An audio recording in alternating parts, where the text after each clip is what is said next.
도대체 일본의 의도를 알 수가 없다. 일본은 왜 자꾸 한국과 비교를 하는가?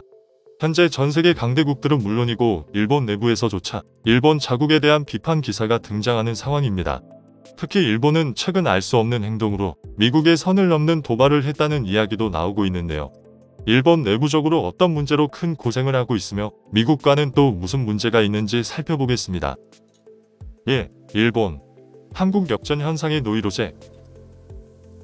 우선 최근 일본판 뉴스위크지에 따르면 현재 일본은 한국과의 비교가 심각한 상황이라 전하고 있습니다.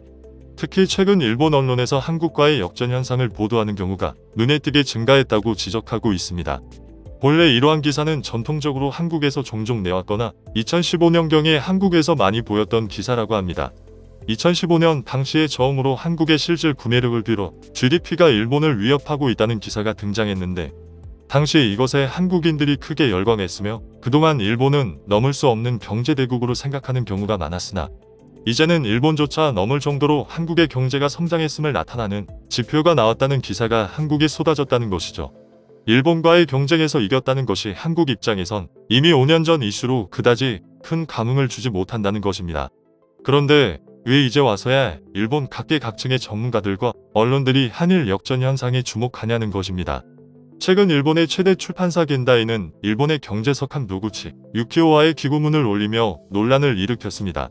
일본은 물론 한국 경제계에서도 인정할 만큼 잘 알려진 인물이기에 더욱더 파장이 컸던 것으로 전해지는데요. 그는 대뜸 2040년에 한국의 GDP는 8만 달러가 되며 일본은 지금과 비슷한 4만 달러에 지나지 않을 거라 말하며 현재 논란이 되고 있는 한일 역전 현상에 대해 거론했습니다. 그는 다양한 지표에서 이미 한국이 일본을 앞질렀다라면서 한국은 도전적이며 모험하고 혁신을 위해서 몸을 전진한 일본은 버블이 터진 후 아무것도 안 한다고 일갈하고 있습니다. 20년 전 일본의 30%에 지나지 않았던 한국의 GDP는 이제 일본의 80%가량까지 추격해온 상황이라면서 이 추세로는 앞으로 20년 뒤엔 한국이 일본의 GDP 2배가 되며 일본은 지금보다 떨어지지는 않으며 다행이란 것이죠. 하지만 이러한 보도는 계속됩니다. 일본의 니케이는 이 시가서 나간 뒤에 불과 일주일 후에 한국이 일본을 2027년에 역전한다며 한국의 노동 생산성이 일본을 압도하고 있으며 1인당 국내 총생산 등의 지표가 2027년에 일본을 역전한다는 것입니다. 첫판으로 얼룩지고 K-방역 실패로 물들고 있는 일본의 신문지면에 느닷없이 한일 역전 현상이 등장한 것입니다. 물론 지금도 일본 대부분의 언론들은 한국의 방역 상황을 한국보다도 더 상세하게 보도 중인 상황이긴 합니다만 소위 협판 장사가 잘 되는 일본에서 이렇게 한국이 일본을 역전했다는 예민한 소재는 기피하는 게 일반적임에도 이러한 기사가 쏟아지는 것은 의외라는 것이며 이에 일본판 뉴스위크지도 이 문제를 지적한 걸로 보입니다. 그런데 이에 대해 뉴스위크지의 기무라 미키 기자는 어느 순간 한국이 일본의 국제 기준이 되었다고 지적합니다. 일본의 벤치마크 대상이 한국이 되었으며 한국의 소식에 따라 일본이 크게 요동치고 있다는 것입니다. 예를 들어 이탈리아나 뉴질랜드의 경제 지표가 일본을 역전했다고 발표가 난 것에 대해서는 아무렇지도 않으나 한국이 일본을 앞섰다는 뭔가만 발표가 나도 일본에서는 예민하게 반응하고 있다는 의견이 나오는 것입니다. 실제 구글 트렌드를 살펴보면 일본이 한국을 신경 쓰는 게 한국보다 매우 높다는 것을 알 수 있습니다. 그런데 이러한 이유에 대해서 뉴스위크에서는 일본의 국내외적 요소가 있다고 지적하고 있는데요. 우선 일본은 버블 경제 이후 크게 자신감을 잃었으며 국민의 소득은 늘어나지 않고 제자리 걸음입니다. 반면 2000년대 이후 한국은 급격하게 발전하면서 국민소득도 일본을 계속 추격하는 상황인 것입니다. 이러한 것은 곧 일본의 스트레스가 되었으며 어느새 한국은 선전하고 있는데 일본은 하락하고 있다는 것이 당연한 뉴스의 흐름이 되어버린 것입니다. 특히나 최근 한국은 경제뿐만 아니라 아시아의 문화도 주도하고 있습니다. 따라서 자라보고 놀란 가슴 소뚜껑 보고 놀라듯 한국 얘기만 나오면 신경질적으로 반응한다는 것이죠. 해당 기사의 일본 누리꾼들 반응도 짜증으로 일관하는데 한국은 삼성, SK반도체 빼고 뭐가 있냐고 반응합니다.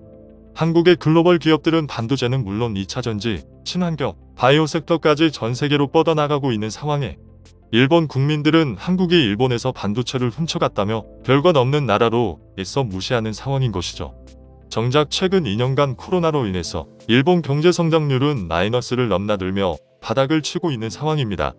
반면 한국은 팬데믹 내내 선진국에게 방역 노하우를 전수하고 진단키트를 수출하는 동시에 미국으로부터 동부가 백신 허브가 되어달라는 부탁을 받는 등 확실히 일본의 위치를 그대로 가져가 버린 느낌인 것입니다. 과거 일본의 의학업이 발달은 했으나 이제 한국의 바이오 산업의 미래를 내어주게 된 형국인 것입니다. 이렇게 경제 관련 뉴스에서 일본은 해외에 투자해 놓은 자본에서 나오는 경상수지 말고는 내세울 게 없는데요.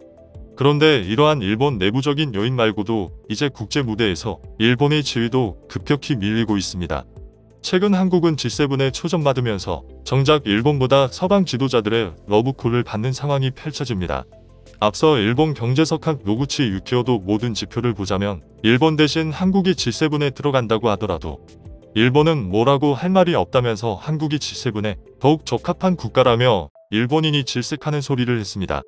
하지만 점점 더 국제 무대에서 강대국들은 일본을 외면하고 한국에 집중하는 경향을 보이고 있습니다. 유럽, 스페인의 경우엔 일본에 학을 대고 있으며 한국과 어떻게든 병협을 이어나가려고 하는 상황입니다. 미래 산업을 추진하는 데 있어서 일본은 배제되고 중국은 부적절하며 한국이 제격으로 떠오른 것이죠. 뉴스위크에서 지적했던 것과 같이 일본의 벤치마크 대상으로 한국이 일본보다 잘하면 어쩌나 노심초사하는 상황에 이와 같이 전 세계적으로 한국이 빛을 발하는 국면이 반복되면서 일본에 일종의 노이로제가 생긴 것입니다. 게다가 서방의 G7을 비롯한 강대국들은 일본의 방역 성공을 전혀 주목하지 않고 오히려 외면하고 있습니다. 일본에서는 연일 K-방역 실패로 신문지면을 할애하면서 일본이 결국에는 승리했다고 보도하고 있습니다만 안타깝게도 전세계 주요 어느 언론도 일본의 방역에 본받아야 한다는 기사는 거의 찾아볼 수 없습니다. 오히려 최근 WSJ는 한국 조자 방역에 어려움을 겪는데 미국은 이를 반면교사 삼아야 한다고도 주장했습니다. 서방 언론들은 냉정하리만큼 여전히 한국 방역이 투명하게 이루어지고 있다고 평가하는 것입니다. 물론 국내에서 확진자 폭발로 자영업자의 어려움과 백신 패스 등 사회적인 논란은 지속되고 있습니다만 방역 자체로 놓고 봤을 때 해외에서는 한국을 여전히 방역의 기준으로 놓고 있다는 점이 주목되는 것이죠. 로이터 통신의 경우 일본 방역에 대해서 황당하다 라며 더 이상 관련 기사를 다루지 않았습니다. 애초에 취재할 객관적인 데이터가 없고 일본 정부기관 감염관리연구소는 일본인 유전자가 우월해서라는 등 전혀 과학적이지 않는 답변을 하니 서방의 언론들도 일본에 대해서는 손절하는 모습이 보이는 것입니다. 어느새 일본은 그저 한국을 이기기만 하면 된다는 식의 사고방식이 나왔고 이번 코로나 사태도 그런 걸로 보입니다. 일본의 중증 환자가 줄어든 게 이미 오미크론이 만연했거나 인도와 같이 집단 면역이 달성했을 가능성도 제기됩니다만 중요한 것은 일본이 투명하게 데이터를 다루지 않고 있기 때문에 중국과 같은 취급을 당하는 것입니다. 현재 미국과 영국의 확진자가 일 10만 명 이상이 나오고 있고 심지어 중국조차 하루 확진자가 최대로 치닫고 있습니다. 중국은 코로나가 한 명이라도 나오면 인구 1300만 명인 시안조차 봉쇄할 정도로 강력한 정책을 펴니다만 이러한 중국조차 오미크론 전염력 앞에서는 최근 하루 200명의 확진자가 나온다고 보고하고 있는데 과연 일본에서 확진자가 100명 내외로 그치고 있다는 이러한 보도를 액면 그대로 믿기 어렵다는 것입니다. 그런데 이러한 일본의 무리수 가운데 미국이 뒤통수를 쳤고 미국이 크게 화가 났다는 의견도 나오는데요. 일본, 미국을 놀라게 한 최근 조치. 최근 일본 정부는 일본이 코로나를 잡았다면서 미국 바이든 대통령에 대면 회담을 요청했지만 미국은 싸늘하게 거부했습니다. 미국도 상황이 심각하나 정상회담 시 수백 명의 수행원이 일본에서 오게 되는데 만에 하나 바이든 대통령이 일본 때문에 감염되면 크게 문제가 되기 때문에 이런저런 이유로 거부했습니다. 일본은 자신의 멋대로의 방식을 남에게 강요를 잘하는데 미국에도 그랬다가 철퇴를 맞은 것으로 보입니다. 그런데 이러한 일본의 제멋대로 태도가 이번에 선을 넘어 미국을 불쾌하는 장면이 등장한 모습이 나옵니다. 일본 방위성은 최근 중국과의 군사 한라인을 구축한다면서 뜬금없는 발표를 하는 모습입니다. 군사 한라인 개설은 일본과 중국 사이의 우발적인 충돌을 방지하고자 하는 연락망으로 알려졌습니다. 그런데 이러한 것도 상호 간에 어느 정도 충분한 신뢰와 공감대가 조성되어야 가능한 것으로 보이는데요. 지금까지 일본은 미국 동맹 중심의 퀴드에 가입하고 항상 중국에 대해 철저하게 대립하는 모습을 보였습니다. 그러면서도 한미 간에는 항상 한국이 친중 세력이라며 이간질에 앞장서 온 것은 하루 이틀 문제가 아닙니다. 미국 앞에서 일본은 이중 플레이를 일삼고 있다가 이젠 중국과 군사 한라인까지 구축한다는 겁니다. 이러한 상황을 미국 국방부는 물론이고 미국 정부가 일본에 대해 신뢰를 할 수 있겠냐는 말이 나오는 것이죠. 일종의 뒤통수를 여러 방면에서 친 셈이 되는 것인데, 이는 실제 일본 정부의 방향성과 연결됩니다. 일본 국내에서는 실제 이제 미국 정부만 의지하지 말고 자주 국방을 강화해야 한다는 말이 나오고 있습니다. 최근 동북아에서 중국과 러시아가 틈만 나면 일본을 노리고 공격하는 자세를 취하는 국면이 등장했음에도 미국은 뜻밖의 일본을 적극 보호하려 하지 않는다는 의견이 일본에서 나오고 있는 것입니다. 중국과 러시아가 불시에 일본을 침공한다면 일본은 속절없이 센카쿠 등을 빼앗길 수 있다는 것입니다. 그래서 일본은 평화헌법을 비롯해 중장거리 미사일 등 각종 무장을 강화하는 국면으로 가려고 준비하면서 미국과 미사일 기지를 만드는 등 미국과의 군사협력을 추진하는 와중에 이런 일을 한 것이죠. 막상 중국이 일본에 쳐들어오면 악을 길이 요원하게 중국과도 군사협력을 추진하는 이중 플레이를 하는 것입니다. 미국에서도 일본의 오락가락 미중 사이에 제대로 중심을 못 잡는 것에 적지 않는 불만이 있는 것으로 보입니다. 최근 한국의 핵무장론이 나오는 것도 일본이 아니라 한국이 거론되는 것이 그러한 이유일 수도 있습니다. 일본 핵무장 시켜봤자 어떤 식으로 뒤통수 칠지 모른다는 것이죠. 또한 이러한 일본의 태도는 결국 국제사회에서 더욱더 일본이 고립되며 도태되는 결과를 낳습니다. 한국과의 근본적 차이점을 깨닫지 못한다면 미국은 물론 국제사회에서도 한국에 모든 자리를 내어줄 것으로 보입니다. 다음은 관객들의 댓글입니다. 어릴 적 정말 넘어서는 건커녕 비교할 수도 없을 정도의 초경제 대국이었던 일본을 이제는 추월을 눈앞에 두고 있다는 사실이 너무도 기쁘고 자랑스럽습니다. 우리도 90년대 신문과 뉴스에 일본과 비교 많이 했음 지금은 생각도 안 하고 있고 이제는 우리만의 길을 만들어 가야 된다고 생각한 그 길을 다른 국가들이 따라오게 하는 게 우리가 가야 하는 길이라 봄. 솔직히 우리나라처럼 매일매일 브리핑하는 데 없더라. 욕을 먹으면서도 꾸준히 확진자 사망자 지역별로도 하잖아. 다른 나라에서 봐도 투명하지. 미국이 눈 감아준 731 부대 생체 실험이라는 악행으로 의학이 뛰어났었던 일본. 아직도 어렸을 때 본 나루타 영화가 잊혀지지 않는다. 그때부터 일본이 너무 싫었는데 이젠 그 일본을 따라잡고 추월할 날이 머지 않았다니 격세지감. 한국 흥해라.